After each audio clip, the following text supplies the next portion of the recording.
नमस्कार, अजय चतुर्वेदी। आज हम चर्चा करेंगे अमेरिका, न्यूयॉर्क और वहाँ के मेयर ममदानी साहब, जो अमेरिकी राष्ट्रपति डोनाल्ड ट्रंप के धमकाने के बावजूद बहुत कहें कि कदम कदम पर पब्लिक से मिलते जुलते हुए और एक इतिहास रचने का काम किया उन्होंने। ट्रंप सरकार के खिलाफ जाकर के उन्होंने मेयर का चुनाव जीत लिया, एक मुस्लिम उम्मीदवार होते हुए। बहुत कठिन यात्रा रही इस दौर की। आज हम कुछ ममदानी और ममदानी के साथ साथ अमेरिका और भारतवर्ष, दुनिया के दो सबसे बड़े लोकतांत्रिक देशों पर एक चर्चा करेंगे। और सामने हमारे इस विषय पर चर्चा करने के लिए प्रोफेसर दीपक मलिक साहब हैं। हम दीपक मलिक साहब का स्वागत करते हैं और चर्चा की शुरुआत करते हैं। सर, बहुत बहुत धन्यवाद।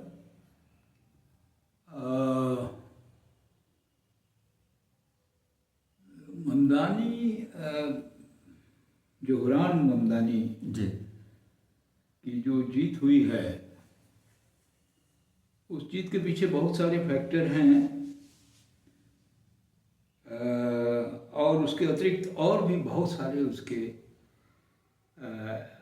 जिसे कहते हैं कि उसके इंडिकेशंस हैं, उससे जो परिवर्तन का एक आगाज़ हो सकता है, उसके बारे में भी बातचीत थोड़ी बहुत हम लोग करेंगे आज। एक तो ममदानी से मेरा कोई व्यक्तिगत परिचय तो नहीं है जी, लेकिन ममदानी के पिता जो हैं महमूद ममदानी जी, और मैं एक साथ नेहरू मेमोरियल म्यूज़ियम में 2 साल तक, करीब 2 या 3 साल तक एक साथ हम लोग फेलो के रूप में रहे हैं। अच्छा अच्छा। तो उनके पिता को मैं अच्छी तरह जानता हूँ। शुरू में थोड़ा हमारा संबंध भी था, ईमेल वगैरह था, तो लेकिन खैर वो बाद में सब टूट टाट गया। उनके पिता अच्छे मार्क्सिस्ट रहे हैं, अच्छे मार्क्सवादी रहे हैं।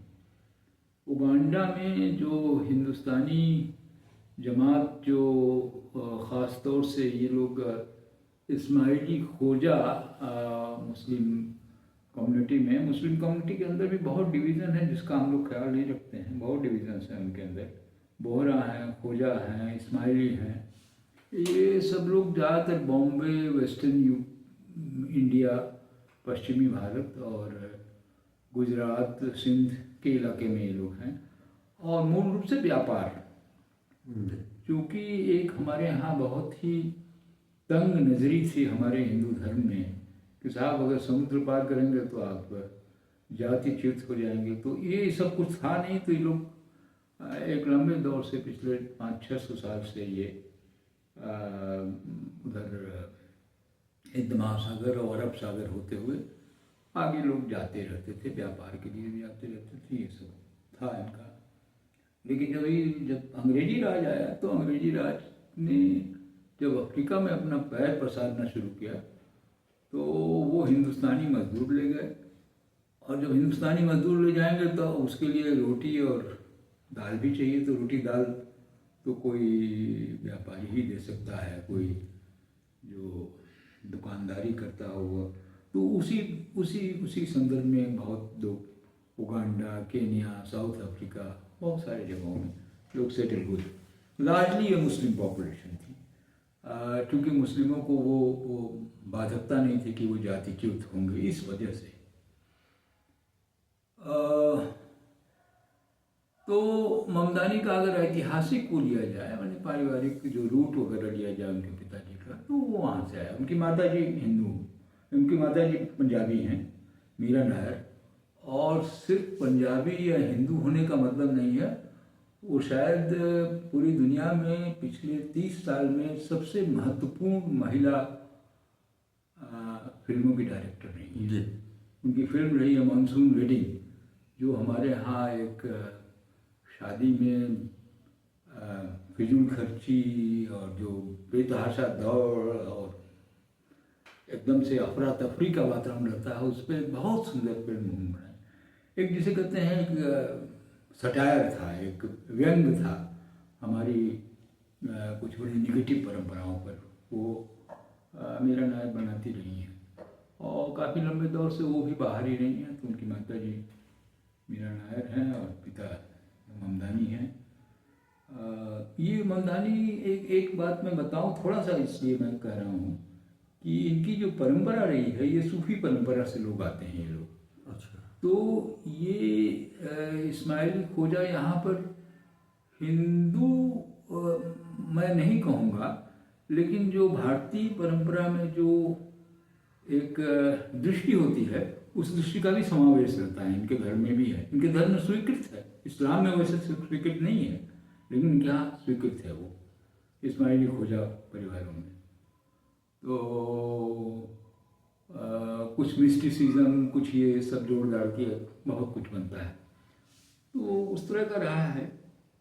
और इसी वजह से हम देख सकते हैं कि माने महमूद ममदानी और मीरा नायर का एक साथ जुटना, और जोहरान ममदानी जो हैं, उनकी पत्नी का भी अभी तक मूल हम लोगों को पता नहीं लगा। इतना जानते हैं कि वो सीरियन है, सीरिया की रहने वाली है, माने अरब दुनिया की है, लेकिन शायद क्रिश्चियन है वो भी कोई मुसलमान नहीं है। तो एक जो है कि ये बहुत ही पिता की ओर से और माता की ओर से भी, माता बहुत ही रेडिकल प्रोग्रेसिव हैं, पिता पूरे तौर से मार्क्सिस्ट हैं। हमारे साथ काम किए इसलिए मैं जानता हूँ व्यक्तिगत रूप से। और बेटे पर भी प्रभाव पड़ता है, स्वाभाविक है। वैसे बेटे ने शुरुआत की थी जेन जेड का जो एक रूट तैयार हुआ है, अगर देखा जाए तो नेपाल में भी जेन जेड में वो विद्यार्थियों के अलावा काठमांडू का जो मेयर है बालेंदु शाह, जी, बालेंदु शाह जो है वो मेयर है वहाँ पर। जबकि वो नेपाल में उन लोगों को जहाँ तक उनकी माने उद्गम स्थल है, तो वो मधेसी कहलाते हैं, माने हिंदुस्तानी। हाँ, हिंदुस्तानी मूल से आए हुए हैं, पहाड़ी मूल के नहीं हैं। तो वो हिंदुस्तानी मूल के ही हैं, लेकिन जो उनकी जो जो जो जिस रूट से वो आए हैं, प्रसिद्ध हुए हैं, वो रैपर होने के नाते हैं। रैपर का मतलब बहुत तेजी से गाना गाना। जी, बड़े सारे शब्द होते हैं, सब घूमते रहते हैं शब्द उसी में। तो जोहरान ममदानी भी रैपर था न्यूयॉर्क में, असेंबली में चुनाव लड़ा, उसके पहले रैपर था और थोड़ा असफल रैपर था। हाँ, बहुत कोई सफल नहीं हो पाया, नहीं ठीक है, किया हुआ ये सब करने। उनके पिता की तरह उतना बड़ा कोई स्कॉलर भी नहीं था, ऐसा कुछ नहीं था। लेकिन ये है कि उसी दौर से एक जिसे कहते हैं पब्लिक लाइफ में एक एंट्री उसकी पहले से ही हो गई थी। न्यूयॉर्क न्यू जर्सी स्टेट का हिस्सा बनता है, तो न्यू जर्सी की जो की विधानसभा है वहाँ, जिसको हम लोग विधानसभा कहते हैं, सूबाई जो असेंबलियाँ होती हैं, उसका मेंबर रहा है पहले से। तो वो रैपर हम इसलिए लाए कि यहाँ बालेंदु शाह भी रैपर रहे हैं, ये भी रैपर रहे हैं। ये नई पीढ़ी को अट्रैक्ट करता है कहीं ना कहीं, नई पीढ़ी को बहुत सारे उसके। और ये एक प्रतिवाद का एक संगीत भी है।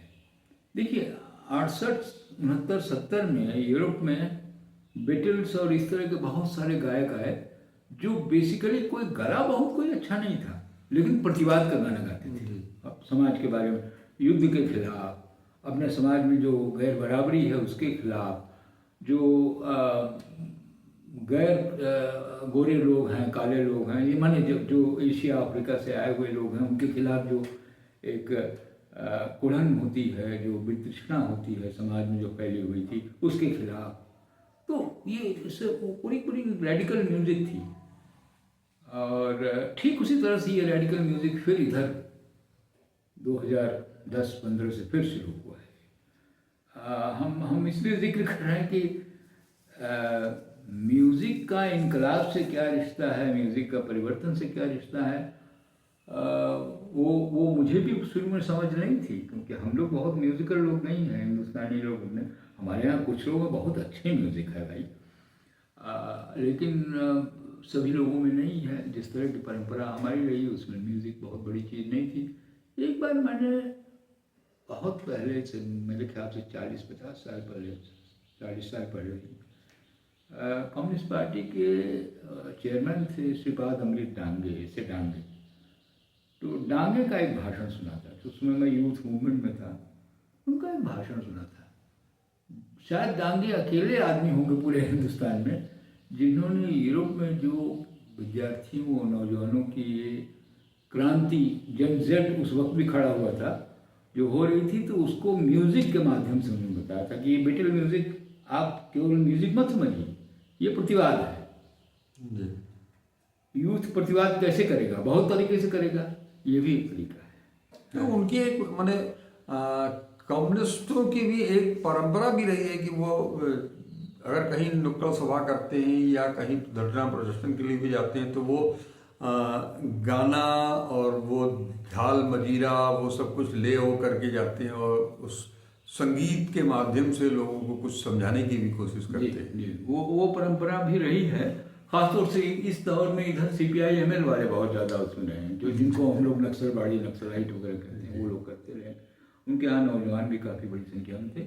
लेकिन यूरोप में तो ये एक जनरल परंपरा है, बहुत जनरल परंपरा है। उनके यहाँ बाकायदे कम्युनिस्टों के मेले होते हैं, जो लेफ्ट के लोग होते हैं, बड़े उसमें गाना, म्यूज़िक, ये वो। मैं खुद अमेरिका में, मतलब कनाडा में, इस तरह से एक मेले में चला गया। लोगों ने बताया कि साहब वहाँ हो रहा, तो मैं गया वहाँ। अब जैसे अमेरिका का निर्माण जो हुआ है वहाँ के मजदूरों द्वारा हुआ, ये बात सही है। मजदूर जो वहाँ यूरोप से आए हुए थे, जिनको आप गोरे कह सकते हैं, और वो मजदूर जो स्लेव के रूप में आए, अफ्रीका से ले आए गए थे, उन्होंने किसानी वहाँ डेवलप की, गन्ने की खेती डेवलप की। ये दो एलिमेंट हैं जो पूरे अमेरिका के जो पूरा विकास हुआ है उसमें बहुत बड़े कारक तत्व रहे हैं। तो कोल माइन जो है, कोल माइन के ऊपर बहुत सुंदर गाने, हमने ऐसा गीत कभी नहीं सुना था। कोल माइनर का गीत, एक कोयले के खादान में काम करने वाले का गीत, तो उसमें सब कुछ था। उसमें गरीबी भी थी, उसमें विद्रोह भी था, उसमें गैर बराबरी के बारे में अपनी समझ भी दिखलाई पड़ती थी, सब कुछ दिखलाई पड़ता था। बट और म्यूज़िक का जो आप उसको तराना कहिए या जो एक रिदम होता है जी, वो रिदम भी बहुत सुंदर था। वो पॉपुलर म्यूज़िक कहलाता है और वो एक ख़ास किस्म का म्यूज़िक है। वो हमारे बॉलीवुड, हमारे यहाँ भी बम्बई वालों ने भी थोड़ा नकल किया उसका, कुछ म्यूज़िक का, सबका नहीं कर पाए, लेकिन कुछ किया है दूसरे का। तो महमूद ममदानी और इन लोगों में जेन जेड जो है कि जो बातें हैं लगभग वो एक ही तरह से हुई हैं। अब जो दूसरी बात हुई है कि ममदानी जो है वो सन 68 से यूरोप में रिवोल्ट हो रहा। देखिए यूरोपियन जो परिवर्तन होते हैं उसका बड़ा महत्व होता है हमारी ज़िंदगी में। यूरोप से ही हमारे यहाँ पार्लियामेंट्री डेमोक्रेसी आई है, इंग्लैंड से, और यूरोप के एक कोने में इनकलाब हो गया 1917 में, समाजवादी सोशलिस्ट इनकलाब हुआ, वही फिर यहाँ एक बहुत बड़ी परंपरा बनी। तो ये चीज़ें प्रभावित करती हैं, पूरी दुनिया को प्रभावित करती हैं। ये सवाल नहीं कि वो यूरोप का है, ऐसा कोई पेटेंट नहीं है कि वो यूरोप का हो जाता है, नहीं, वो पूरी यूनिवर्सल है, पूरी दुनिया में लागू होता है। जहाँ गरीबी रहेगी, अमीरी रहेगी, बेरोजगारी रहेगी, ये सब रहेगी, वहाँ ये सब चीज़ें बनेगी। तो एक सन 68 में एक बार बहुत बड़ा विद्रोह यूरोप में विद्यार्थियों का और नौजवानों का हुआ था, जिसमें वहाँ सरकारें हिल गई थी। सरकारें हिल क्या गई थी, सरकारों को इस्तीफा देना पड़ा था और साधारण सरकारें नहीं थी। फ्रांस में डेगॉल प्रेसिडेंट थे। डेगॉल एक्स्ट्राऑर्डिनरी आदमी थे, जैसे हमारे यहाँ कोई महात्मा गांधी होता है उस स्टेचर के आदमी थे डेगॉल फ्रांस के लिए। लेकिन डेगॉल को इस्तीफा देना पड़ा प्रेसिडेंटशिप से विद्यार्थी आंदोलन के फलस्वरूप। बहुत बड़ा आंदोलन हुआ और नोबेल प्राइज विनर्स सारे लोगों ने हिस्सा लिया था और था विद्यार्थियों का आंदोलन, नौजवानों का आंदोलन। यही रैपर्स, यही है, यही सब लोग, यही इंग्लैंड में बीटल बेटनिक का हुआ। इसी सन 68 में अमेरिका में SDS करके एक संस्था बनती थी, स्टूडेंट्स फॉर डेमोक्रेटिक सोसाइटी। देखिए इसमें हमको लगता है कि हमारे नौजवानों को भी इससे प्रेरणा लेनी चाहिए।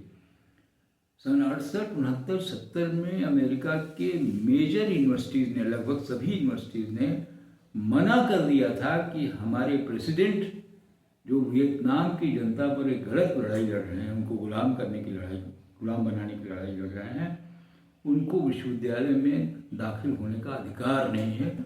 और प्रेसिडेंट जॉनसन जो केनेडी हत्या के बाद प्रेसिडेंट बने थे, वो किसी भी यूनिवर्सिटी में नहीं जा पाए। तो कोई साधारण मूवमेंट नहीं था।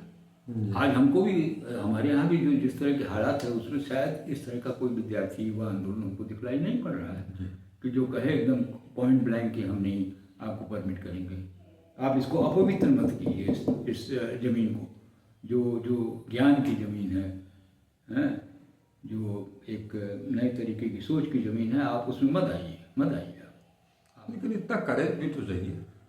और वही है, करेज होता है, लड़ाई होती है। तो ये सन 68 की एक लड़ाई हुई थी, लेकिन उस लड़ाई में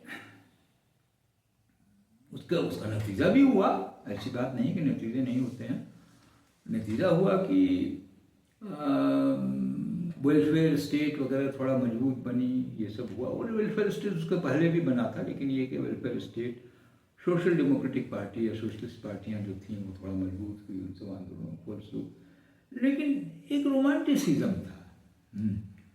आप अगर कहेंगे तो होता क्या है कि नौजवान की उम्र में नौजवान विरोध तो कर देता है, लेकिन उसके बाद जब नौकरी के बाजार में खड़ा होता है तो बेचारा अकेला पड़ जाता है और बाध्य हो जाता है कि उस समय जो पूंजीवाद की बहुत बड़ी मशीन है, उस मशीन में एक छोटा सा कील होकर रह जाए, गिर्री होकर रह जाए, और ये पूरी जिंदगी की नियति हो जाती है। ये जो एक ये है, इसकी वजह से आंदोलन बहुत खत्म हुआ।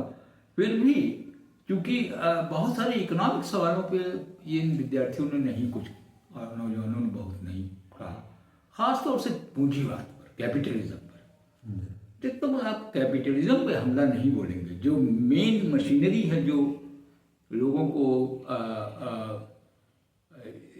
एक खास किस्म की जीवन धारा से चलाती रहती है, गैर बराबरी फैलाती है, वगैरह वगैरह, तो तब तक आप एक मूवमेंट को बहुत लंबे दौर तक सर्वाइव नहीं करवा सकते हैं। टेम्पररी दौर तक कुछ होता है। तो यही हुआ सन 68 के आंदोलन। SDS का आंदोलन जो था अमेरिका में, मूल रूप से वियतनाम लड़ाई के खिलाफ था। तो वियतनाम लड़ाई खत्म होते होते धीरे धीरे वो सीमित हो गया। ये जरूर हुआ कि उसमें जो बहुत ज़्यादा जो लोग डूबे हुए थे, ऐसे बहुत सारे मैं व्यक्तिगत रूप से जानता हूँ। उस समय के विद्यार्थी जो थे, यहाँ PhD करने आए थे बनारस में। वो लोग बनारस में PhD किए और उन्होंने अमेरिका में जाके तय किया कि हम यूनिवर्सिटी में नहीं पढ़ाएंगे, हम ट्रक चलाएंगे। तो देखिए यही जो है कि हमारी ये संस्थाएं दूषित हो गई हैं। ये संस्थाएं जो बात कर रही हैं वो पूरी मानवता के खिलाफ बात हो रही है यहाँ पर, तो हम उसमें हिस्सा नहीं लेंगे। ये विड्रॉल है एक तौर से। ये इनकलाब तो है, लेकिन विड्रॉल वाला इनकलाब है, मतलब हटना, पीछे हटना भी है। क्योंकि अगर आप ट्रक चलाना शुरू करें तो फिर ठीक है, ट्रक चलाएंगे, डूब जाएंगे कहीं पर तो कोई याद नहीं रखेगा। लेकिन एक बड़ा आंदोलन बनेगा तो याद रहेगा, उसमें कुछ उसकी धमक होती है। सन 68, 69, 70 ये इस जनजट जो आज दिखलाई पड़ रहा है, ये एक दौर था। उसके कुछ असर हुए, कुछ नहीं हुए, कुछ वो हुए। उसके बाद जो दूसरी धमक आई है वो हमारे 80 के दशक में ख़ास तौर से अरब दुनिया में आई, जिसको अरबियन स्प्रिंग कहा गया। अरब दुनिया में ये जो इंटरनेट है और जो मोबाइल फ़ोन है उसके माध्यम से लोग इकट्ठा हुए, और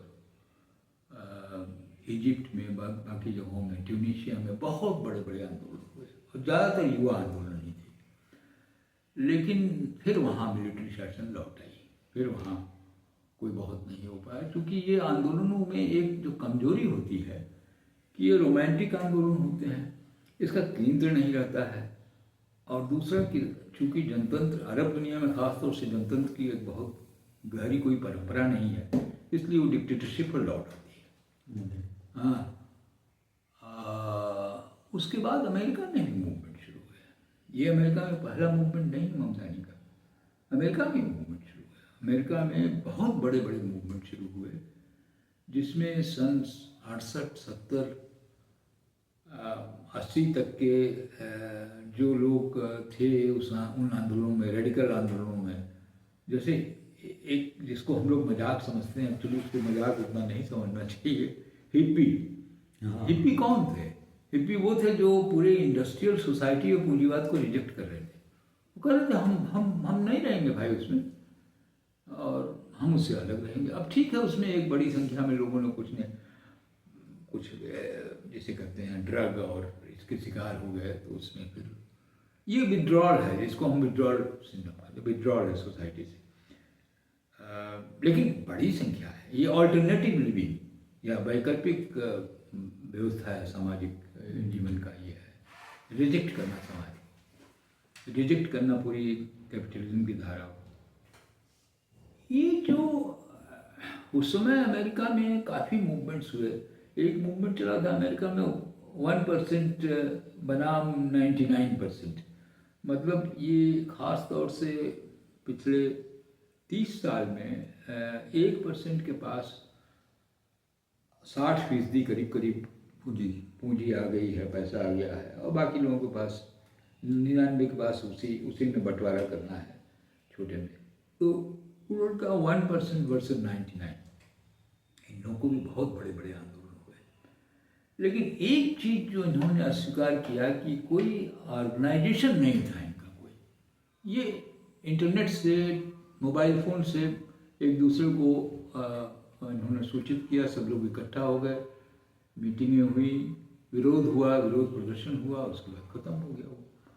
तो ये देखिए, एक किसी भी आंदोलन का अगर कोई केंद्र नहीं होगा, हाँ, कोई निश्चित ढांचा नहीं होगा, तो वो चाहे बाद में ख़राब भी हो जाए, वो बहुत आगे नहीं बढ़ पाता। ये जो एक प्रश्न है, ये सन 68 से लेके सन 2002-03 तक ही आता है। ये सब इस तरह की चीज़ें होती रहीं, 2010 तक होती रहीं यूरोप और अमेरिका में।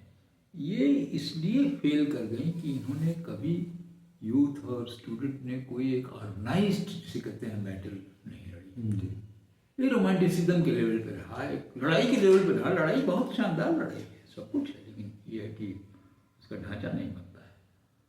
और ये इसलिए बना क्योंकि अक्टूबर रेवोल्यूशन जो हुआ था 1917 में, क्रांति हुई थी रूस में, वहाँ पर सन 24 में लेनिन की मृत्यु के बाद स्टालिन पावर में आया। उन्होंने कम्युनिस्ट पार्टी को, वहाँ की कम्युनिस्ट पार्टी को पूरे तौर से एक डिक्टेटोरियल पार्टी में बदल दिया। तो वो एक बड़ा ख़राब अनुभव था इनकलाब की दुनिया में कि साहब अगर आप इनकलाब करेंगे तो मामला फिर बाद में जाके ब्यूरोक्रेसी में फंस जाती है, वो एक ब्यूरोक्रेटिक ढांचा बन जाता है।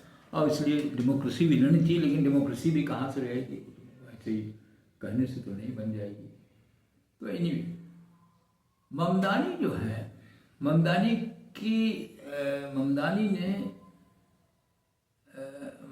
को मैं बहुत एक महत्वपूर्ण घटक मानता हूँ हमारे इस 21वीं शताब्दी में, 21वीं शताब्दी का, क्योंकि उन्होंने न्यूयॉर्क की मेयरशिप जीती है चुनाव के माध्यम से, और डेमोक्रेटिक पार्टी के तहत, जबकि डेमोक्रेटिक पार्टी उनसे सहमत नहीं है। डेमोक्रेटिक पार्टी में वो डिसिडेंट हैं, एक डेमोक्रेटिक सोशलिस्ट फोरम है, उसके वो सदस्य हैं। ये हमारे यहाँ कांग्रेस में भी था। आज़ादी की लड़ाई के दौर में कांग्रेस सोशलिस्ट पार्टी थी, CSP कहा जाता था। हाँ, हमारे पंडित कमलापति त्रिपाठी भी उसके मेंबर रहे हैं जमाने में, जिसमें आचार्य जी भी थे। आचार्य नरेंद्र देव रहे हैं, सारे लोग रहे हैं। बाद में सरदार वल्लभ भाई पटेल ने सबको निकाल दिया 48 में। तो निकाल दिया तो बेचारे नई पार्टी बनाए, फिर बाहर से बनाए, फिर अपोजिशन हो गए। लेकिन शायद अगर पटेल उनको टॉलरेट किए होते, जो पटेल में उतनी क्षमता नहीं थी टॉलरेट करने की और समझ नहीं थी, तो शायद ऐसा कुछ नहीं होता, दूसरा कुछ होता। लेकिन देखिए अमेरिकन जो सिस्टम है उसमें इसको कहते हैं कॉकस जी। ये सोशलिस्ट कॉकस था। ये सोशलिस्ट डेमोक्रेटिक कॉकस के मेंबर हैं ममदानी। लेकिन एक बड़ी पार्टी, एक पार्टी ढांचा है, वो है, उसमें काम करते हैं। बर्नी सैंडर्स एक बहुत बड़े सेनेटर हैं, वो उस पर मूवमेंट करते रहते हैं। उन्होंने ट्रम्प के खिलाफ पूरा मोर्चा लिया है पूरे अमेरिका में, और मजबूती से मोर्चा लिया है। उसी के तहत इन्होंने, ममदानी ने ये सब ये लिया। तो मैं इसलिए कह रहा था कि ममदानी के लड़ाई का महत्व, ममदानी के चुनाव जीतने का महत्व ये है, न्यूयॉर्क एक शहर नहीं है, विश्व पूंजीवाद का केंद्र है जी। वॉल स्ट्रीट है। वॉल स्ट्रीट अगर वो थोड़ा सा छींक दे तो पूरी दुनिया में एकदम से सारी संस्थाएं हिलने लगती हैं, सारे स्टॉक एक्सचेंज हिलने लगते हैं, पूरा पूंजीवाद का ढांचा हिलने लगता है। जी। तो विश्व पूंजीवाद के केंद्र पे हमला कर दिया ममदानी ने। महत्वपूर्ण बात ये है जी। ये एक बहुत बड़ी बात हुई है जो पिछले 2 शताब्दियों से नहीं देखी गई थी। इस महीने में ये महत्वपूर्ण है। 2 शताब्दी। हाँ, 2 शताब्दी हो गए भाई। अक्टूबर क्रांति एक बार हुई, पूंजीवाद को इसने हिला दिया, लेकिन उसके बाद फिर बिगड़ गया मामला। हाँ, अब उसके बाद तो मैं कहूँगा कि ममदानी का ये जो जीतना है चुनाव, ये कोई असाधारण उसके इम्प्लीकेशन, उसके कॉन्सिक्वेंसेस, उसका जो वो होगा, वो बहुत बड़ी चीज़ होगी। तो ममदानी ने कहा, जो ट्रम्प ने भी कहा, ट्रम्प ने कहा कि भाई अगर ममदानी चुनाव जीतेगा तो हम उनको पैसा नहीं देंगे। भाई ये बात तो सही है, ठीक है, 1 करोड़ की जनसंख्या का शहर है और उसके अलावा विश्व पूंजीवाद का केंद्र भी है, वही सब कुछ है।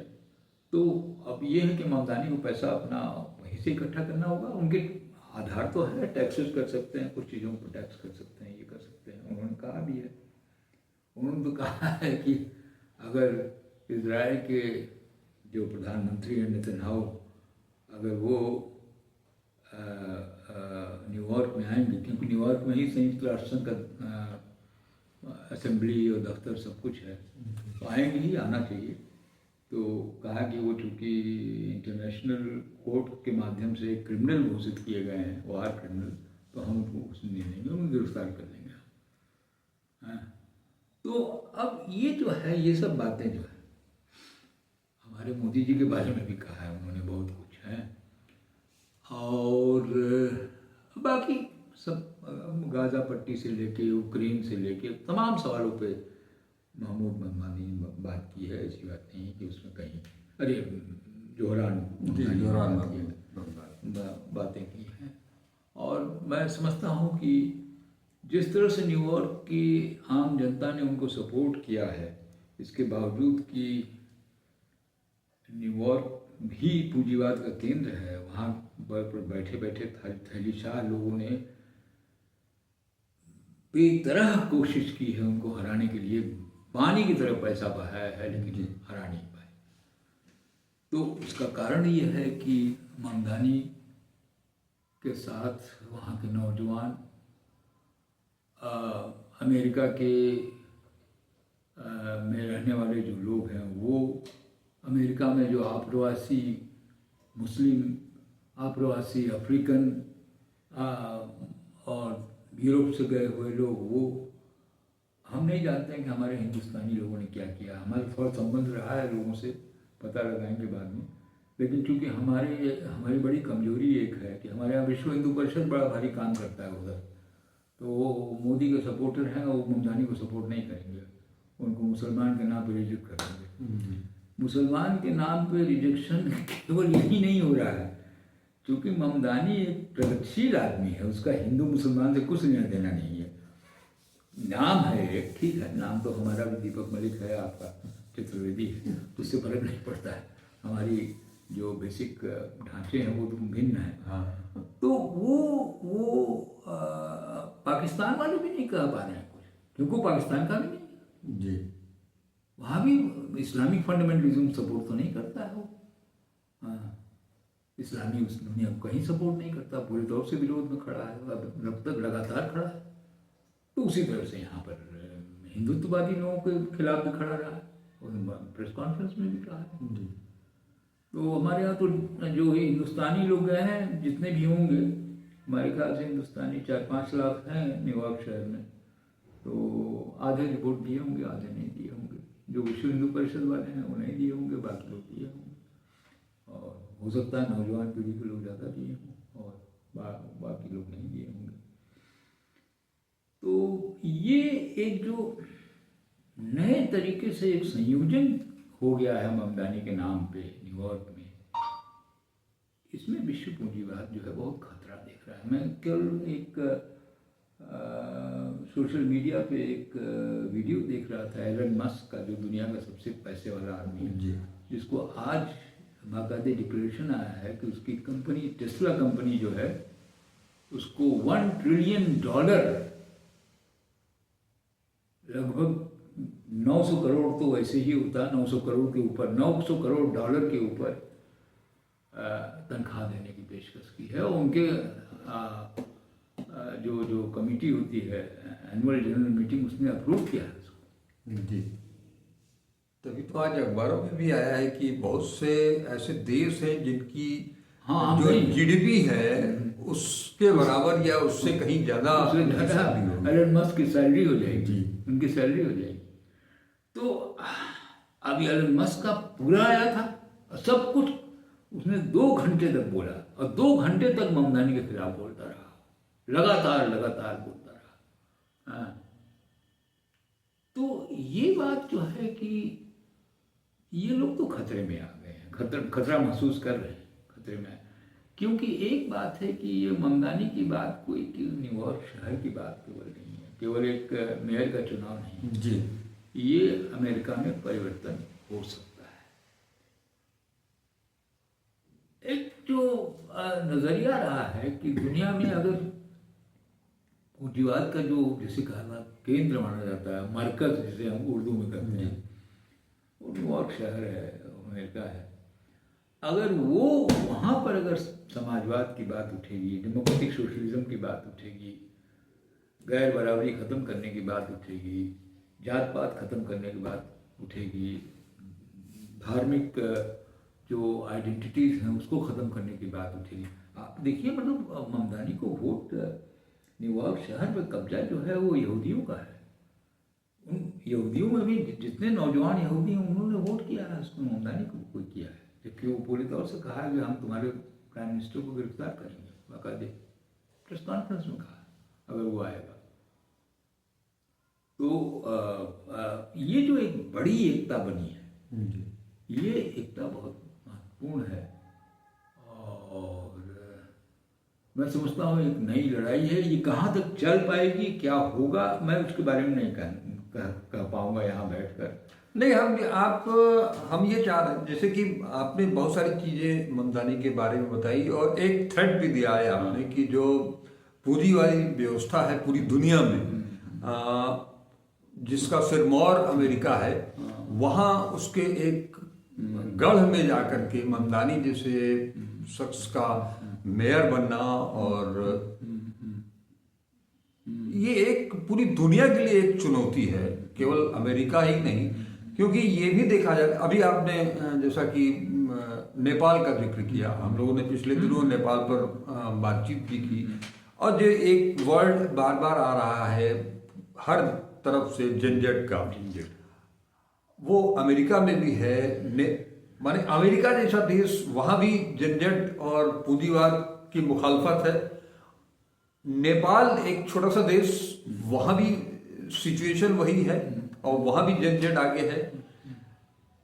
हम भारतवर्ष में भी खास तौर पर नेपाल में जो विद्रोह हुआ झंझट का, उसके बाद से हिंदुस्तान में भी उसकी सुगबुगाहट शुरू नजर आने लगी है। लोग उसका नाम लेने लगे हैं, खास तौर पर विपक्ष, और वो विपक्ष जो कि पूंजीवाद का विरोध करता है, गैर बराबरी का विरोध करता है, वो समानता की बात करता है, लोकतंत्र की बात करता है, रोजगार की बात करता है, वो महिलाओं की बात करता है, वो युवाओं की बात करता है, युवाओं को किस तरह से कहाँ ले जाएं, उनको उनकी जो जरूरतें हैं उनको किस तरह से फुलफिल किया जाए। तो एक हम लोग ये कह सकते हैं कि जोहरान ममदानी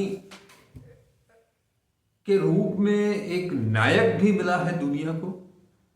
मेरे ख्याल से जोहरान ममदानी कोई लेनिन नहीं है, हम ये नहीं कहते। हाँ, लेकिन जोहरान ममदानी ने जिस तरह का समर्थन मिला है और जिस तरह से उन्होंने एक चोट पहुंचाई है दुनिया में पूंजीवाद के मुख्य केंद्र को चुनाव जीतकर, तो उससे जैसे कहते हैं धड़का खुलेगा जी, लोगों को थोड़ा सा उत्साह आएगा। जैसे हमारे यहाँ थोड़ी सी वो रही है, निराशा भी रही है, बीच में कुछ चलती रही है। और एक चीज और हम आपसे कहेंगे कि जोहरान ममदानी जब अमेरिका के मेयर का इलेक्शन लड़ते हैं, शुरुआत में कोई उनको तवज्जो नहीं देता है, वो कोई कुछ बोलना चाहते हैं तो पब्लिक से कोई इंटरेक्शन भी नहीं होता है,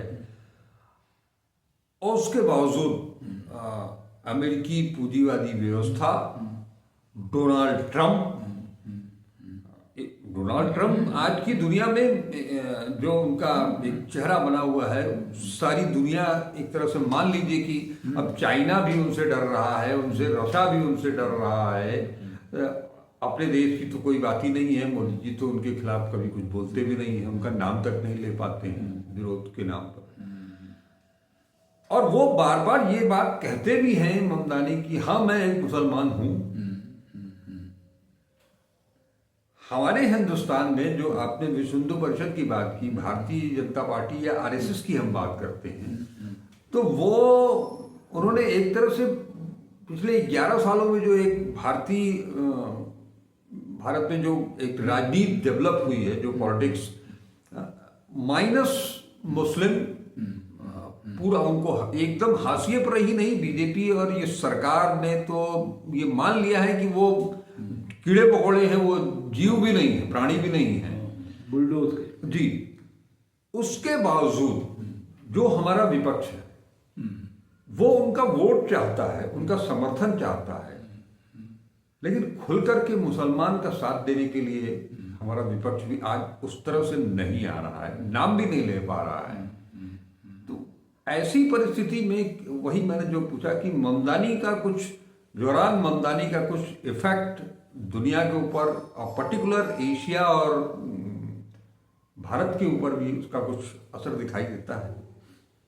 हम समझते हैं कि इसका असर होना चाहिए। देखिए, ममदानी की जीत जो है धड़का खोलता है जी, है ना।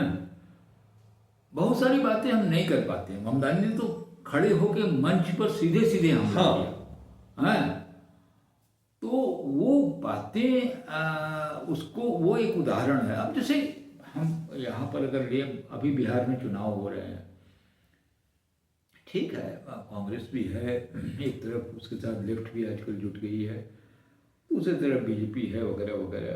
अपने बहुत सारे लोग तो कहने लगे, पहले हम ही कहते थे कि हमारे बीजेपी में और मोदी जी का तो काम ये है कि एक चुनाव से दूसरा चुनाव, और चुनाव की मशीन है जी, हाँ, और किसी भी तरीके से सरकार बनाना है। दो चीज, चुनाव लड़ना और किसी भी तरीके से सरकार बनाना, चाहे खरीद के, चाहे डिफेक्शन करा के, चाहे हड़का के, चाहे जैसे हो, जहाँ से भी हो। और तीसरा है पैसा इकट्ठा करना देश के अंदर, अडानी अंबानी ये सब को लेके। तो ये जो चीज़ें हैं, इसको देखते हुए एक प्रशांत किशोर का, हम प्रशांत किशोर कोई समर्थक नहीं है, लेकिन प्रशांत किशोर ने एक बात जो कहनी शुरू की है कि भाई अब हमारी मांग तो ये है कि हमारा जो नौजवान है, ये क्या कहते हैं यहाँ का, बिहार का, वो 5,000, 6,000, 8,000 रुपए के लिए वो चला जाता है, केरल जाना पड़ता है नौकरी करने के लिए उसको। हमारे पास कुछ ऐसी, हम क्या कर रहे हैं, हमको तो कुछ करना चाहिए ना इस पे। ये जो पलायन है, ये है पलायन पे कांग्रेस ने, बाकी लोगों ने मूवमेंट किया है, वहाँ लेफ्ट विंग मूवमेंट किया है। प्रशांत किशोर ने भी ये सवाल उठाए हैं। ये सवाल एक ही सवाल है, कोई अलग नहीं है। जी। तो ये जो मामला है, ये हमको लगता है ममदानी की जीत जो है, जो लोग काम कर रहे हैं इस मंच पर, इस फ्रंट पर, उनका एक धड़का खोलने के लिए काम करेगा।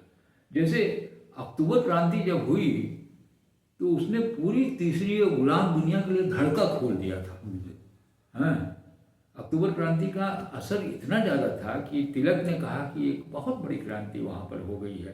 तिलक, बाल गंगाधर तिलक ने ये बात कही। हाँ, और जवाहरलाल को बाकायदे 1927 में, 28 में नए सोवियत यूनियन में, 17 में क्रांति हुई थी। 10 साल जब पूरे हुए तो जवाहरलाल और मोतीलाल दोनों लोग गए थे, इनवाइटेड हुए थे। बाय द वे हम एक चीज़ कहना चाहेंगे कि कोई दूसरा इनवाइट नहीं हुआ था, जवाहरलाल और मोतीलाल ही हुए थे। और 1 साल यूरोप में रहे। उस जमाने में तो लोग पानी के जहाज़ से जाते थे और जल्दी लौट नहीं पाते थे, बहुत सारा था। जहाज़ से जाने में भी 1-1.5 महीना लग जाता था लौटने में। तो अब उसमें ये है कि जो एक हवा चली थी पूरी पूरी, वो एक बहुत, जिसे कहते हैं गर्म हवा चली थी। और वो गर्म हवा दुनिया के उन सब किनारों को टच कर रही थी जहाँ जहाँ इसका समाचार मिलता था, जहाँ जहाँ इसके बारे में चर्चा होती थी। हम एक बार, अब इधर तो हमको फिर जाना चाहिए, अब एक आध बार गए हैं, नहीं जा पाते हैं, जबकि बहुत करीबी लोग हैं ये हमारे, महेश शुक्ल वगैरह जो नागरिक प्रचारणी में प्रधानमंत्री का चुनाव जीते हैं अभी, वहाँ नागरिक प्रचारणी सभा का उद्धार किया है। उसके बारे में मैं बहुत चिंतित रहा हूँ, लेकिन चलिए महेश ने कर दिया, ये बहुत अच्छी बात है, अच्छा लगता है। लेकिन उसमें मैं गया हूँ, क्योंकि हमको कभी कभी लिखने पढ़ने के लिए ज़रूरत पड़ जाता था। उनकी लाइब्रेरी, जब महेश चुनाव नहीं जीते थे, जब पुराना ढांचा चलता रहता था, सन 30-32 की हिंदी पत्रिकाएं, हमको याद नहीं, सरस्वती से लेकर और भी कुछ पत्रिकाएं, ऐसी ही पत्रिकाएं। एक कोई महिला सज्जन हमारे यहाँ काम करती थी, तो उसको काम भी दिया गया था कि आप उस दौर का 30, 35, 40 तक का जो वो है, उसका थोड़ा एक रिव्यू बना के दीजिए, देखें क्या क्या। अक्टूबर क्रांति की चर्चा सारे पत्रिकाओं में, और बड़े प्लस पॉइंट के साथ वो बातें आती थी। तो ये देखिए, एक गर्म हवा थी, वो गर्म हवा सबको टच कर रही थी। हाँ, कोई नहीं था जो उससे अछूता था। तो ये जो ममदानी की गीत है, ये भी एक तरह से गर्म हवा है जी। ये गर्म हवा टच कर सकती है, कितना करेगी नहीं करेगी, चीन को भी करेगी। चीन में भी तो एक ढांचा बना हुआ है, पुराने किस्म का ही ढांचा है, पूंजीवाद की तरफ उनकी चलने की गति है। अमेरिका को हटा के वो पूंजीवाद के मालिक बनना चाहते हैं, फर्क सिर्फ इतना ही है। हाँ, तो लेकिन ये है कि ये गर्म हवा तो सब जगह टच कर रही है। हम गर्म हवा की बात इसलिए कर रहे हैं, अभी एक छोटा सा समाचार मैंने, क्योंकि हमारे यहाँ हिंदुस्तान अखबार आता है, इसके अलावा इंडियन एक्सप्रेस और हिंदू भी देखते रहते हैं हम, लेकिन हिंदुस्तान में कभी वो जागरण में, हिंदुस्तान में एक कोने में एक न्यूज़ थी कि जो पाकिस्तान ऑक्युपाइड कश्मीर है, वहाँ विद्यार्थियों का बहुत बड़ा आंदोलन हो गया है अभी। और न वो इस्लामी है न कुछ है, वो कह रहे कि भाई हमको पढ़ाई लिखाई का अधिकार दीजिए, पढ़ाई लिखाई, हमारा फीस उस कम कीजिए, ये कीजिए वो कीजिए, हमको किताब का पैसा दीजिए। ये विद्यार्थियों का आंदोलन। तो देखिए, ये गर्म हवा है, ये गर्म हवा सब जगह टच करेगी, थोड़ा ज़्यादा कम करेगी, लेकिन करेगी। यूरोप में करेगी, अभी यूरोप तो बाकी है, अभी तो लड़खड़ाएगी यूरोप में आगे आने वाले दिनों में। तो ये एक गर्म हवा बनी है। इसमें 2 फैक्टर्स बहुत महत्वपूर्ण है कि नंबर 1, एक ऑर्गेनाइज ढांचा होना चाहिए। ऑर्गेनाइज ढांचा नहीं होगा तो बिखर जाएगा। जी।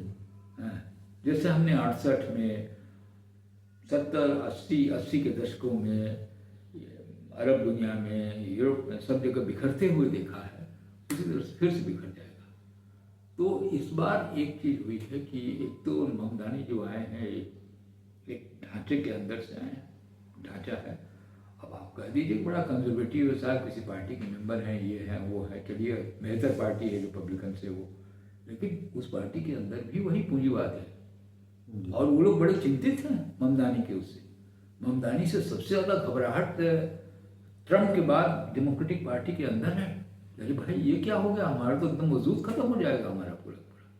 ये तो अब ये है कि ये एक परिवर्तन की लहर है। जैसे यहाँ भी एक चीज है, उस तरह की धमक तो नहीं है, लेकिन राहुल जैसे एक नए तरीके की कांग्रेस पार्टी बनाना चाहते हैं।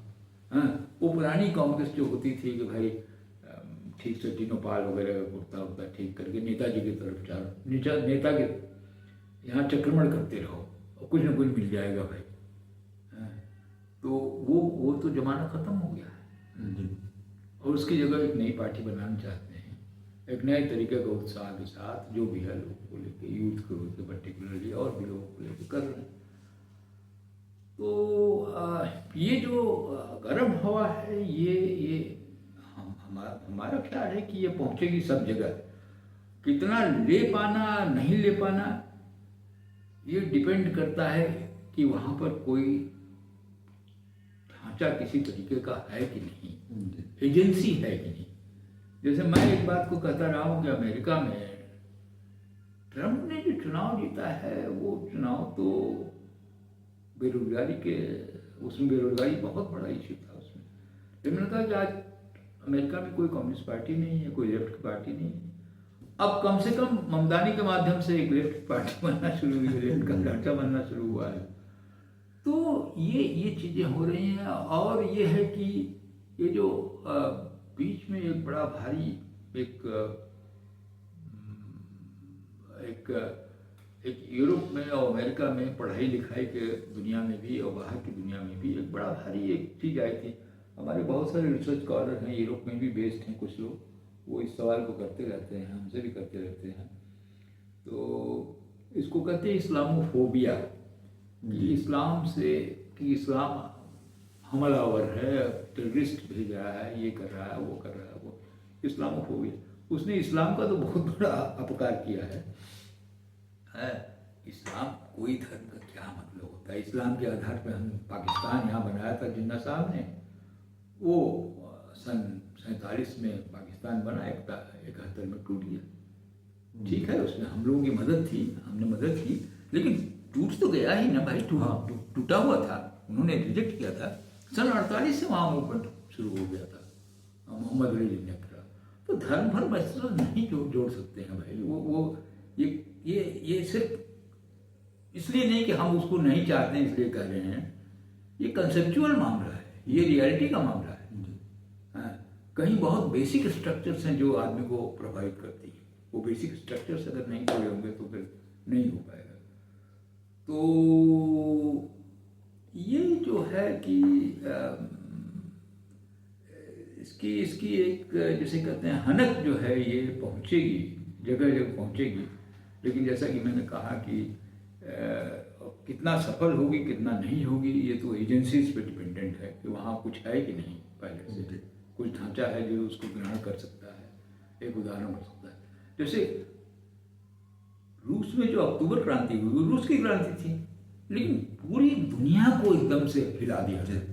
उस पर एक किताब है, हमारे अमेरिकन जर्नलिस्ट ने लिखी थी, उनका नाम जॉन रीड था। जॉन रीड ने, उस किताब का नाम ही था 10 Days That Shook the World। पूरी दुनिया, सब जगह, चाहे चीन हो, हिंदुस्तान हो, अरब दुनिया हो, यूरोप हो, सब जगह उसकी हनक लग गई थी। तो एक गुंजाइश ये बनती है। अब ये डिपेंड करता है कि कैसे, कितने हद तक जाएंगे और ममदानी कितना कर सकेगा। ममदानी निश्चित तौर से चुनाव जीतने का तो बहुत बड़ा एक जैसे कहते हैं यज्ञ पार कर गया है।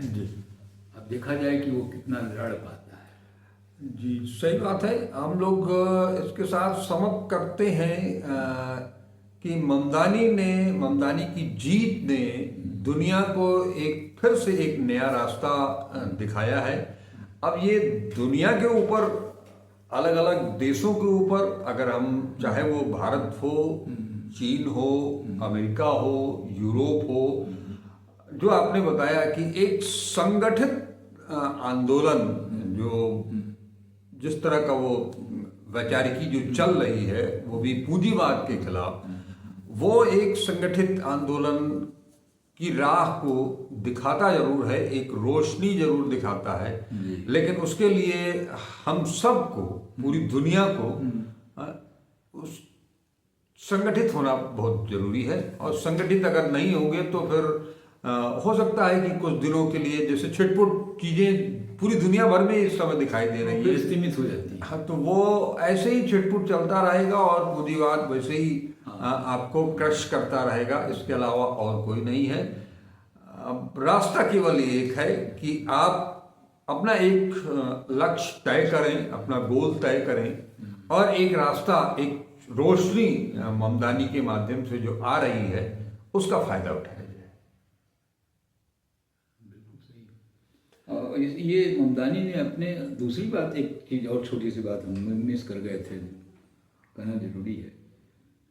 जवाहरलाल ने 14 अगस्त की रात 12 बजे जो भाषण दिया था, जिसका था कि भविष्य से हमारा समझौता, या अंग्रेजी में ट्रिस्ट विद डेस्टिनी, हमारा जो इंगेजमेंट, अपॉइंटमेंट था भविष्य के साथ, उसको कोट करते हुए अपना पहला भाषण दिया है जवाहरलाल जी। ये भी बड़ा महत्वपूर्ण है। इस युग के भाष्यकार के रूप में जवाहरलाल खड़े हो रहे हैं। हाँ, आज एक नौजवान आदमी जो अमेरिका में चुनाव जीत रहा है, उसने किसी अमेरिकन जॉर्ज वाशिंगटन या तमाम ये वो का नाम नहीं लेकर जवाहरलाल का नाम लिया है। कि जब नई दुनिया में हम प्रवेश करते हैं, जब करवट लेती है दुनिया, हाँ, जो जवाहरलाल का 12 बजे रात को जो भाषण था हिंदुस्तान की आज़ादी के रात में, तो ये भी एक बहुत दिखलाता है कि जितना ममदानी ने अपने को जोड़ा है पूरी दुनिया के परिवर्तन की ताकतों से, क्या हम भी, कोई जरूरत नहीं कि हम ममदानी से जोड़ दें, उसकी कोई आवश्यकता नहीं है, लेकिन ये कि हमारे यहाँ क्या क्षमताएं हैं जी, जिससे हम उन चीज़ों को ले आ पाएँ जिन प्रश्नों पे वहाँ पर एक आंदोलन खड़ा किया है। तो ये महत्वपूर्ण है। और दूसरी चीज़ है कि 1917 की क्रांति एक बहुत ही गरीब और बहुत पिछड़े मुल्क में हुई थी, रूस में। था तो बहुत बड़ा साम्राज्य, बहुत बड़ा साम्राज्य, दुनिया का सबसे बड़ा मुल्क उस समय भी था, आज भी है, लेकिन लड़खड़ाता हुआ मुल्क था। आज ममदानी ने जो हिट किया है वो दुनिया के सबसे पावरफुल मुल्क, सबसे पावरफुल पूंजीवादी मुल्क के भीतर हमला किया है उसने, और वो हिल गई है उनका, हिल गया ढांचा उनका, एकदम से चरमरा गया। तो देखा है अब इसके बाद एक बहुत महत्वपूर्ण लड़ाई हमारे लिए इंतज़ार कर रही है, देखा जाए क्या होता है। जी, बहुत बहुत शुक्रिया सर। हम लोग फिर बहुत जल्द मिलेंगे किसी नए मुद्दे के साथ। हो सकता है कि जैसे चलते चलते आपने आखिर में पंडित जी का नाम लिया, जवाहरलाल नेहरू जी का। नवंबर का महीना चल रहा है, आज 8 तारीख हो गई, तो हम लोग ये चाहेंगे कि हम लोग एक एपिसोड नेहरू के ऊपर बनाएं, तब और अब, नेहरू स्वतंत्रता आंदोलन से लेकर के आज़ाद भारत में एक प्रगति का जो आंदोलन, जो विकास का जो एक आंदोलन उन्होंने शुरू किया, और आज जहां हम खड़े हैं, हम नेहरू को गाली दे रहे हैं, और एक अमेरिकन, एक नौजवान जो पूरी दुनिया को हिलाए हुए है, वो जीतने के बाद अगर नेहरू से शुरू करता है। हाँ, नेहरू से शुरू करता है। बहुत बहुत शुक्रिया सर, धन्यवाद।